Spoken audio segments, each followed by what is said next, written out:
"You can't touch me," Trump's son says. 10 minutes later, he's dragged away in handcuffs. That sentence didn't arrive as sound. It arrived as a verdict. It didn't matter how it was said or why it was said or what came before it. The moment the words existed, they stopped belonging to the man who spoke them. They became something else, a weapon, a symbol, a shortcut to certainty. People didn't hear fear in it. They heard entitlement. They didn't hear chaos. They heard power daring the world to challenge it. And once people hear what they want to hear, listening ends. The handcuffs came quickly, too quickly for understanding, too quickly for context. They closed around his wrists while his child watched. The boy didn't cry. That's what stayed with me. He didn't cry or scream or reach out. He just stared, still empty, as if something important had slipped out of reach and he didn't yet know how to name it. That stare was harder to look at than anger. Anger would have made sense. Tears would have invited mercy. But silence does something darker. Silence lets other people fill it with their own meaning, and they did. That quiet child became proof of guilt in people's minds, not logically, emotionally. They decided that if a child could watch like that, then the man in cuffs must be cold, dangerous, beyond redemption. No one said it out loud, but everyone felt it. That's how outrage becomes hatred. Not all at once, just enough to stop caring. The prosecutor repeated the sentence, slowly, carefully, each word dragged out like it had been rehearsed in advance. "You can't touch me." Not as a quote anymore, as an accusation. Panic was reshaped into arrogance, confusion into defiance, a moment into a personality, and the crowd nodded along inside themselves. Someone said, "He deserves prison." Not loudly, not angrily, just confidently, like stating the weather. And no one pushed back. No one said, "We don't know that." No one asked, "Based on what?"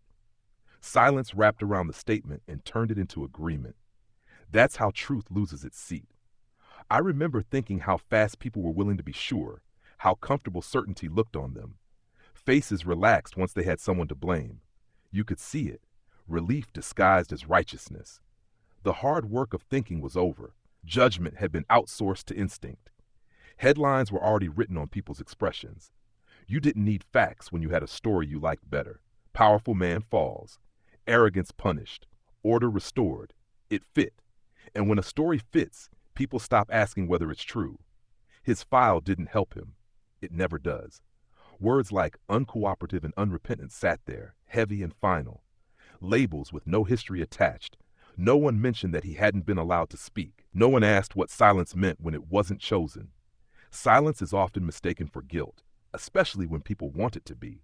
Frank Caprio said nothing. That was the hardest part. Not because silence is wrong, but because of what it felt like in that moment. It felt like confirmation, like the last door closing. When someone with authority doesn't interrupt the rush to judgment, it feels like permission. And maybe that's unfair. Maybe restraint was the point. But perception doesn't wait for explanation. In that moment, his silence landed like agreement. The handcuffs tightened again. A second click. Not necessary, just decisive. A small act, but it carried weight. It said, "This is settled." It said, "You are already what we think you are."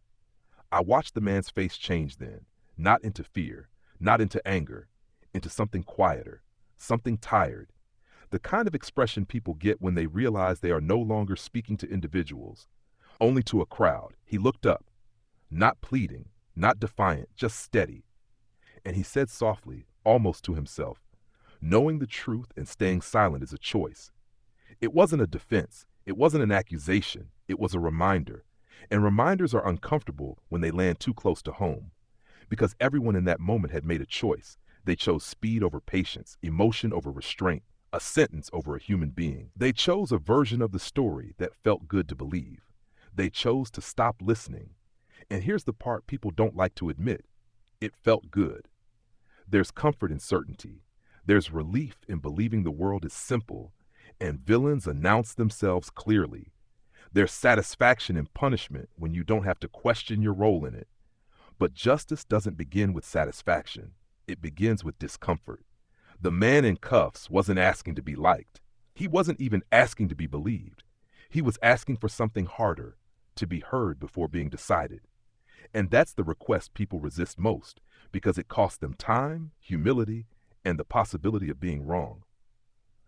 The child still hadn't moved. That stayed with me longer than anything else, because children learn from what they witness, not from what we explain later. And what he was learning in that moment wasn't about law or guilt or innocence. He was learning that power speaks louder than truth.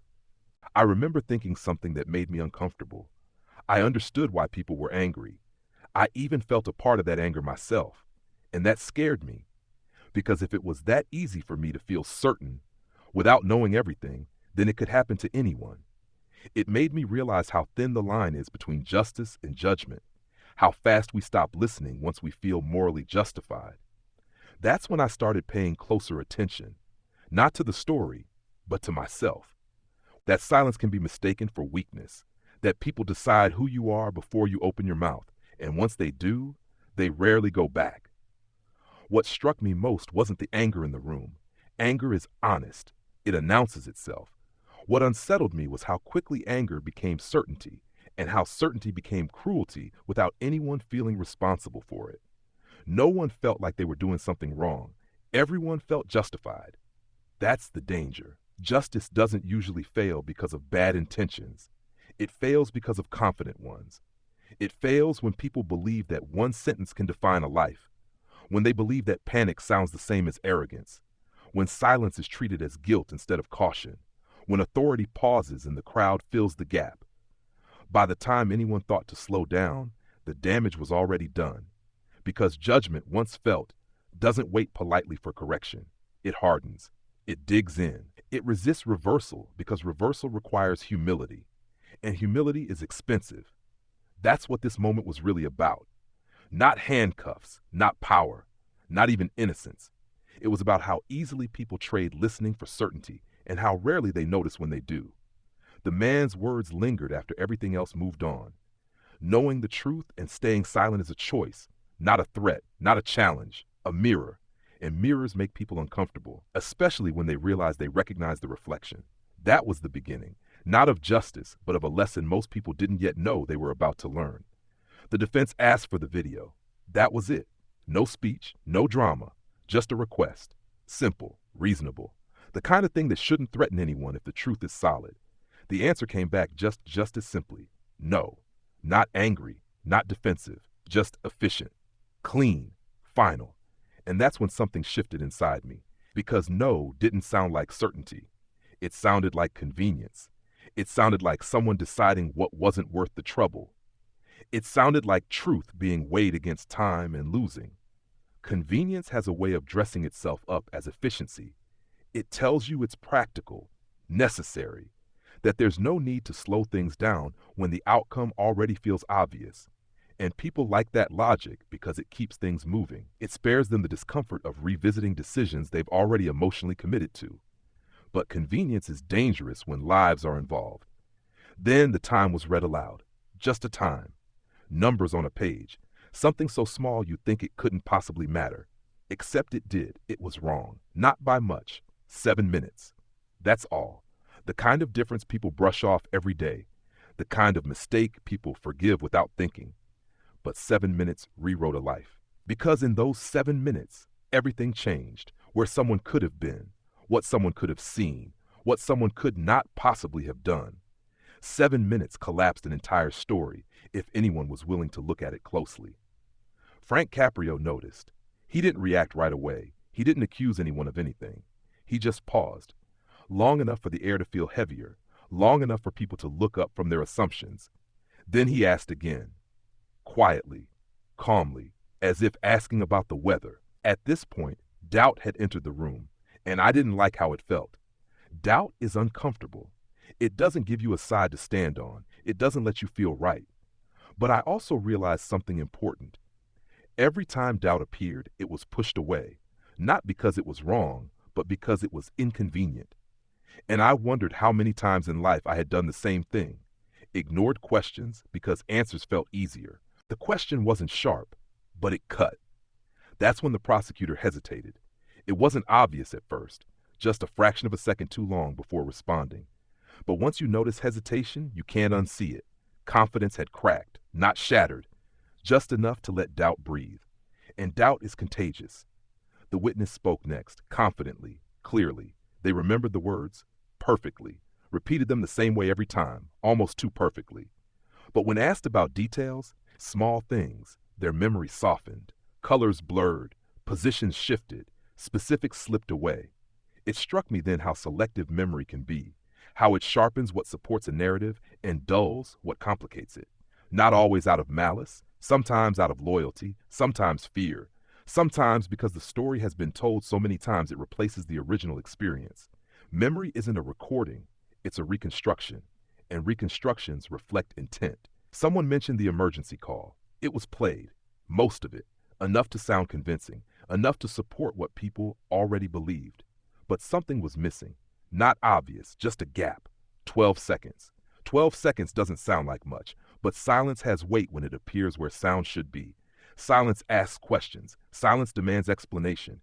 Where are they? The defense asked. No one answered. Not immediately, not eventually, just nothing. The kind of nothing that tells you no one wants to touch it. Because once you start explaining missing pieces, you risk revealing why they're missing in the first place. That's when the mood changed. Not dramatically, not all at once, but like wood starting to rot from the inside, still standing, still solid on the surface, but compromised. People shifted, not physically, internally.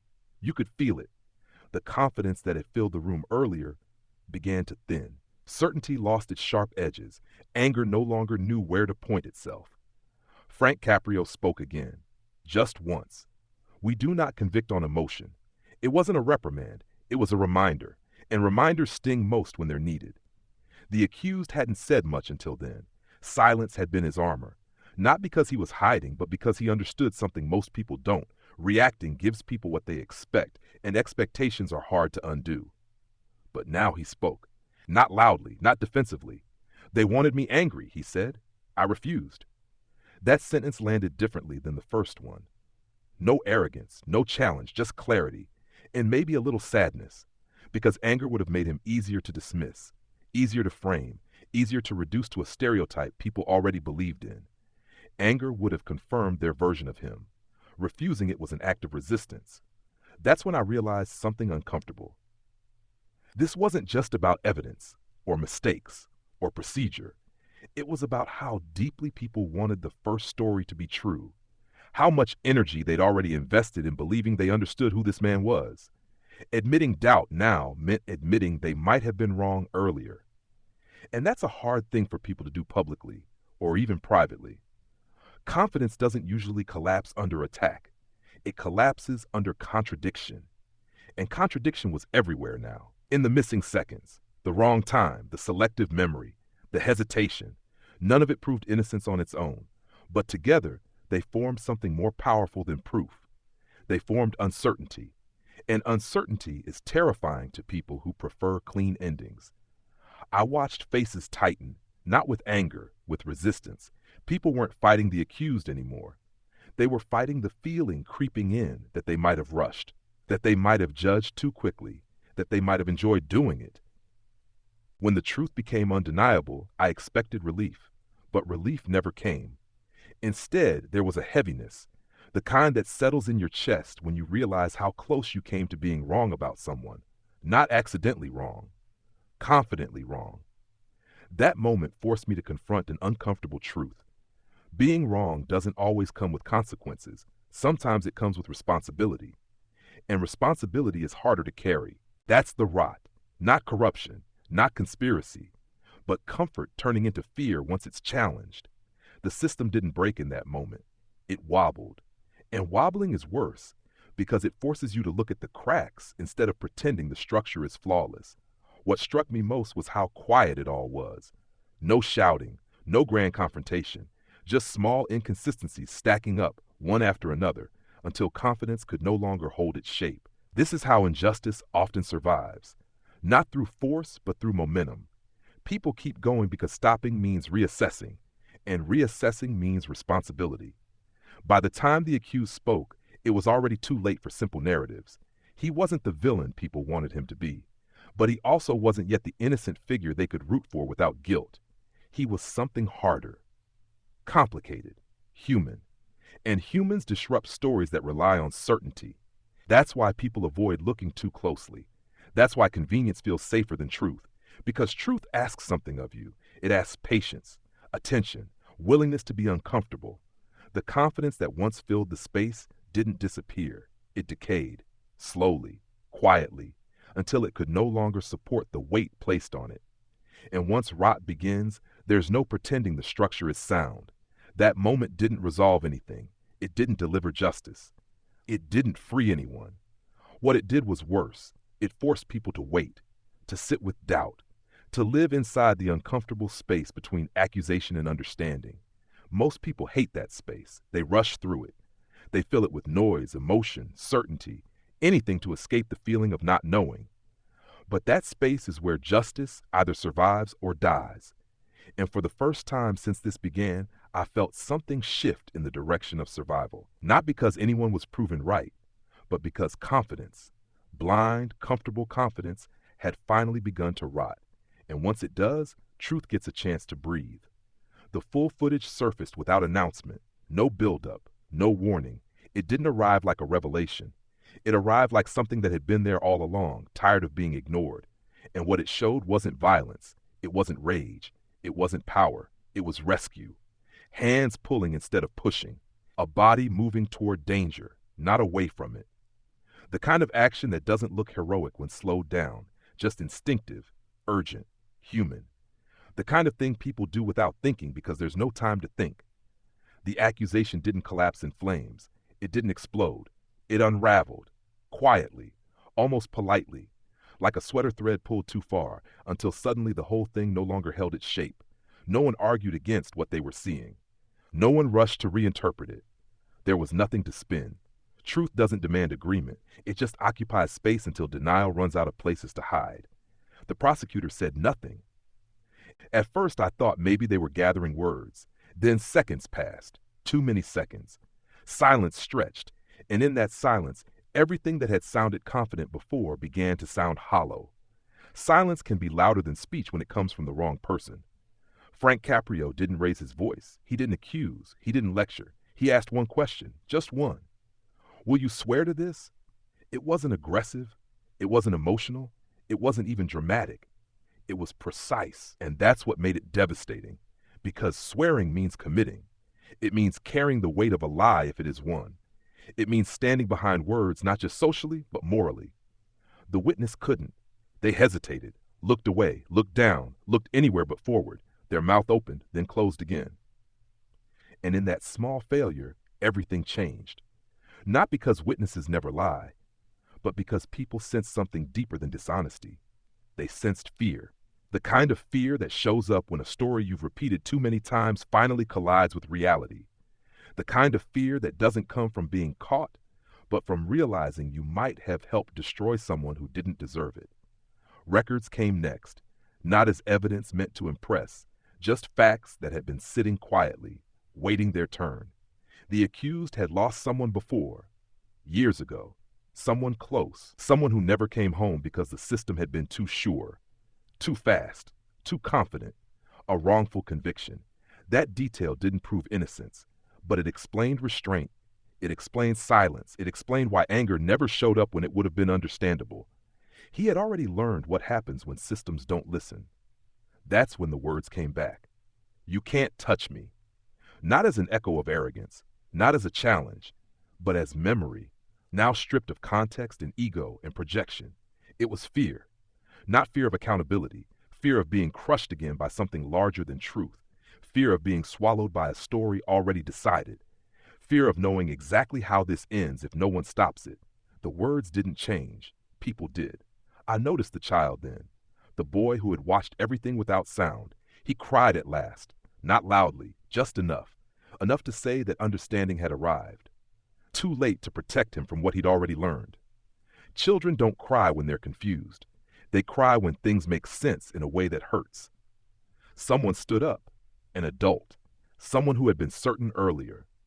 They apologized, not to the accused, but to themselves. You could hear it in the way the words landed. This wasn't about forgiveness. It was about confronting the discomfort of having been wrong so loudly. That moment mattered more than it looked like. Because apologies given inwardly are often the hardest. They require admitting that judgment came before understanding. That certainty felt good until it didn't. Frank Caprio spoke again, softly, almost as if saying it louder would make it worse. We almost destroyed an innocent man. Not you almost, not they almost. We. That word landed heavier than any accusation could have because it spread responsibility outward. It refused to isolate blame. It didn't let anyone escape into the comfort of distance. We. It included silence. It included assumptions. It included impatience. It included the need for a clean story. It included everyone who had decided before listening. What struck me most wasn't the relief, because relief didn't come yet. What came was something heavier. Shame. Not the kind that humiliates, the kind that sobers, the kind that makes people quieter, more careful, the kind that lingers after the moment passes. Truth didn't wait for permission anymore. It didn't ask to be heard.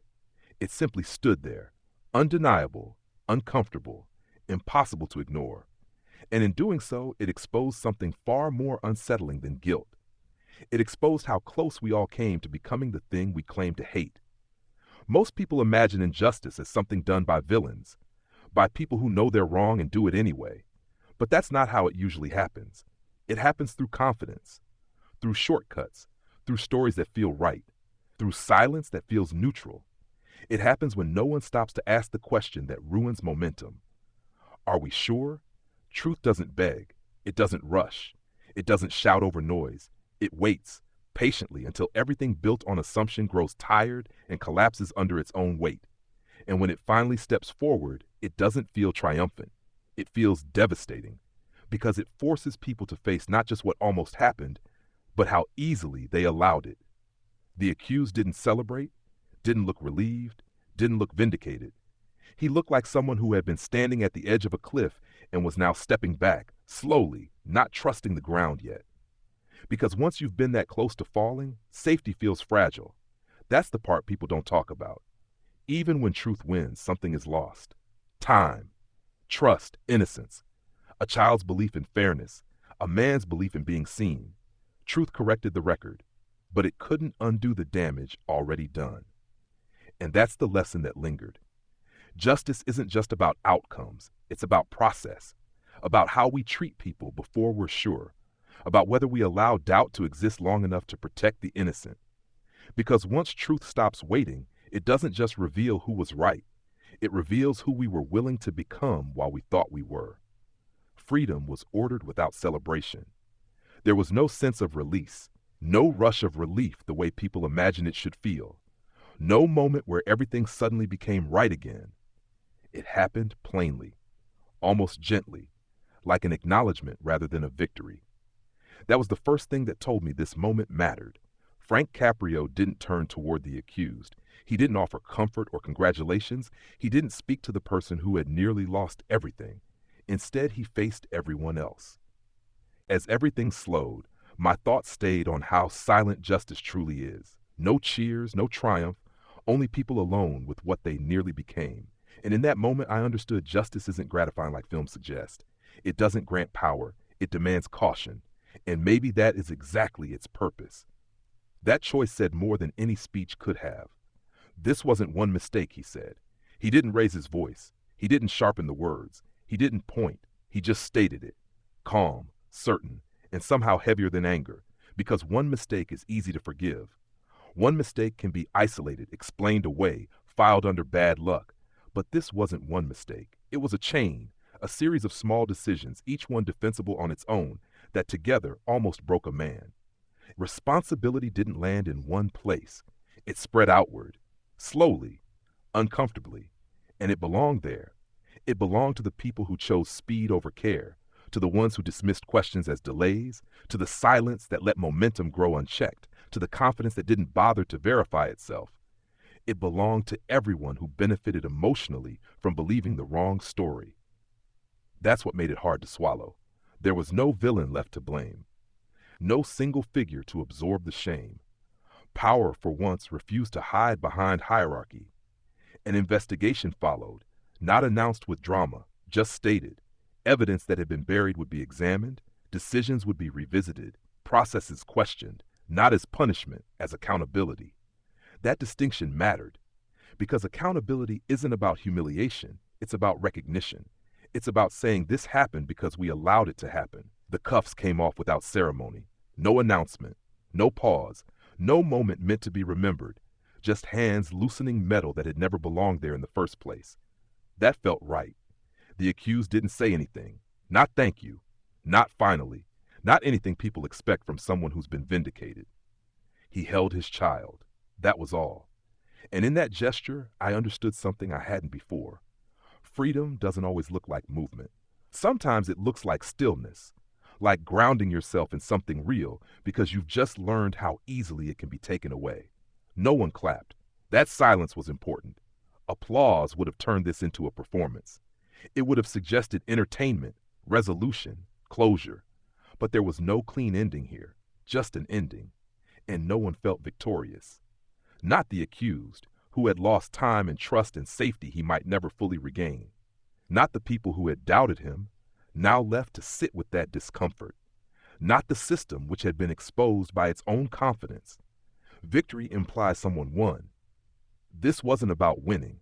It was about surviving something that shouldn't have happened. Survival replaced triumph. That's the truth people rarely talk about. Even when injustice is corrected, the correction doesn't erase the damage. It doesn't rewind fear. It doesn't unteach a child what they saw. It doesn't restore the version of yourself you were before you realized how fragile fairness can be. What struck me most was how ordinary the moment felt. No dramatic shift. No emotional crescendo. Just a quiet acknowledgement that something went wrong, and that the wrongness belonged to more than one person. Power admitting failure doesn't look heroic. It looks restrained. It looks uncomfortable. It looks like refusing to turn pain into spectacle. Frank Caprio didn't linger. He didn't explain himself. He didn't soften the weight of what had been said. He let it sit. And that was the most powerful thing he could have done, because when authority admits failure without defensiveness, it removes the excuse people use to avoid their own reflection. No one could say, this was someone else's fault. No one could say, I just followed along. No one could hide behind procedure or emotion. The moment demanded something quieter and harder. Honesty. Honesty about how easily people confuse confidence with truth, about how often silence feels safer than objection, about how tempting it is to let momentum decide for you.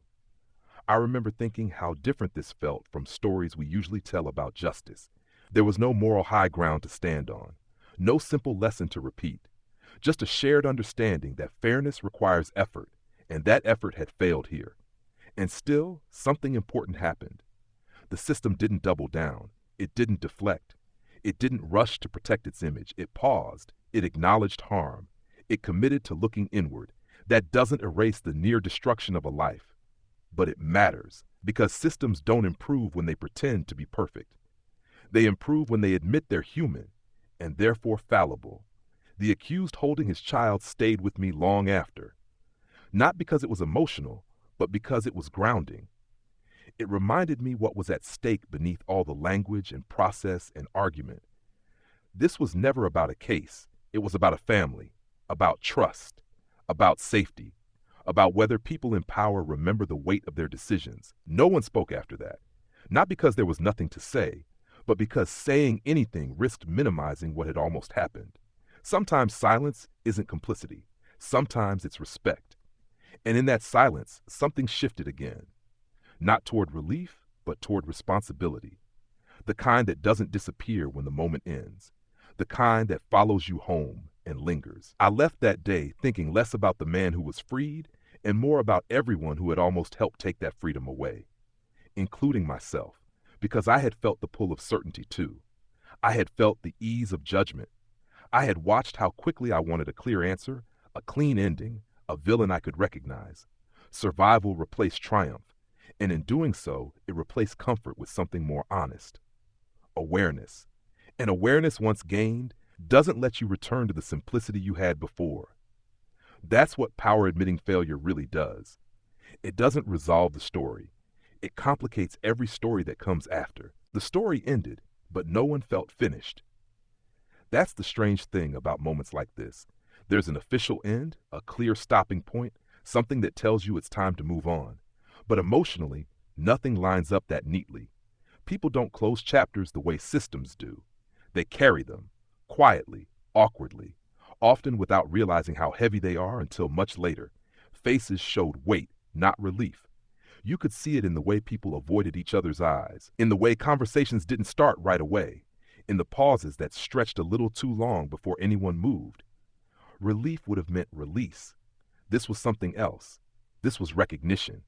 Recognition that something almost went very wrong. Recognition that certainty had felt good until it didn't. Recognition that being wrong doesn't always come with punishment. Sometimes it comes with responsibility. Frank Caprio spoke once more, not with authority, not with command, just responsibility. That difference mattered. Authority tells people what to do. Responsibility reminds people what they owe. And what he offered in those final words wasn't instruction. It was an invitation to think harder the next time. Justice doesn't need applause. He let that sit. No explanation, no defense. Because applause is easy. It's emotional. It makes people feel like they participated in something good without having to examine how they got there. Applause turns outcomes into entertainment. Justice doesn't need that. It needs doubt, not cynicism, not suspicion for its own sake. Just doubt, the willingness to pause before concluding, the discipline to admit you might not know everything yet. Doubt is uncomfortable because it denies closure, but it's also protective. It keeps people from rushing past humanity in search of answers that feel satisfying. It needs patience. Patience isn't passive, it's active restraint. It's choosing to slow down even when momentum is pushing you forward. It's listening longer than feels necessary. It's letting stories unfold instead of forcing them to end where you want them to. Patience costs time, and time is something people guard fiercely until they realize what impatience can take instead. It needs courage. That word lingered longest, because courage here didn't mean standing up dramatically or speaking loudly. It meant something quieter and harder. It meant being willing to stand apart from the crowd when certainty feels comforting. It meant questioning narratives that fit too neatly. It meant risking being unpopular or wrong or alone in order to be fair. Courage isn't loud in moments like this. It's lonely. The accused left quietly, not escorted, not celebrated, not framed as anything more than what he was, a man walking away with his child, trying to figure out how to carry what just happened without letting it define everything that comes next. He wasn't a symbol anymore, not a villain, not a lesson, not a headline, just a person again. That, in its own way, felt like justice. Because symbols are easy to use and easy to discard. People aren't. People linger in your memory. People complicate things. People make you uncomfortable when you try to reduce them to stories. The system stayed behind, not physically, but conceptually, exposed by its own certainty, left to sit with the questions it couldn't avoid anymore. Questions about process, about speed, about silence, about how often momentum is mistaken for correctness. Systems don't feel shame the way people do, but they do feel pressure. And pressure, when acknowledged instead of resisted, can become change. Long after it was over, one thought stayed with me. The most dangerous moments aren't when someone is clearly wrong. They're when everyone feels certain they're right. That's when listening stops. That's when silence becomes consent. That's when damage happens quietly. And that's why stories like this matter. Justice doesn't fail loudly. It doesn't always crash or burn or announce itself with obvious wrongdoing. More often, it fails quietly, in moments that seem reasonable at the time, in decisions that feel efficient, in shortcuts that don't look dangerous until you trace where they lead. Justice fails when everyone is sure too early, when people stop asking questions because answers feel obvious, when doubt is seen as obstruction instead of protection, when silence is interpreted as agreement, when authority pauses and no one fills the gap with curiosity. That's how it happens. Not through evil intent, through comfort, through confidence, through the desire for things to make sense quickly. What people carried home that day wasn't a verdict. It wasn't closure. It was something heavier and more personal. Some carried regret. Some carried relief mixed with guilt. Some carried anger at themselves for how easily they had believed. Some carried fear, realizing how close anyone can come to being misunderstood. And some carried awareness, the kind that doesn't announce itself, but quietly changes how you listen the next time. That's the part that matters most, Because the real impact of moments like this isn't measured by what happens immediately afterward. It's measured by what changes later, by whether people hesitate before judging, by whether they allow doubt to exist without panicking, by whether they remember that stories are made of people, not just facts. I know I carried something home too. I carried the memory of how good certainty felt and how dangerous that feeling was. I carried the realization that I'm not immune to the pull of simple narratives, that I like clean endings as much as anyone, that I'm capable of deciding before listening if I'm not careful, and that awareness changed me. Not dramatically, not overnight, but subtly. In the way I pause now when a story feels too perfect, in the way I listen for what isn't being said, in the way I notice silence and ask whether it's chosen or imposed. The most dangerous place isn't where guilt hides. It's where everyone stops asking questions. Because guilt can be uncovered, lies can be exposed, mistakes can be corrected. But certainty, unexamined, comfortable certainty, doesn't feel like a problem until it's already done its damage. That's the truth no one announced that day. It didn't need to be announced. It stayed with us.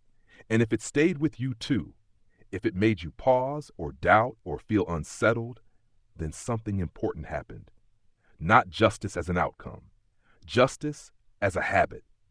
Hello, everyone, and thank you for staying with us until the very end here on Judge of God. If this story made you pause, if it made you uncomfortable, if it stayed with you longer than you expected, then it did what a real courtroom should do. It reminded us that justice isn't about winning or losing. It's about listening before deciding. I'd love to hear what you felt while listening. Did your opinion change along the way? Was there a moment that made you stop and think? Share your thoughts in the comments. Your voice matters here. If you believe stories like this deserve time, patience, and honesty, please consider subscribing to the channel. And don't forget to turn on the notification bell so you won't miss the next case, because every courtroom has a lesson and every verdict leaves a mark. Thank you for giving this story your attention, not just your time. This is Judge of God, and I'll see you again in the next trial.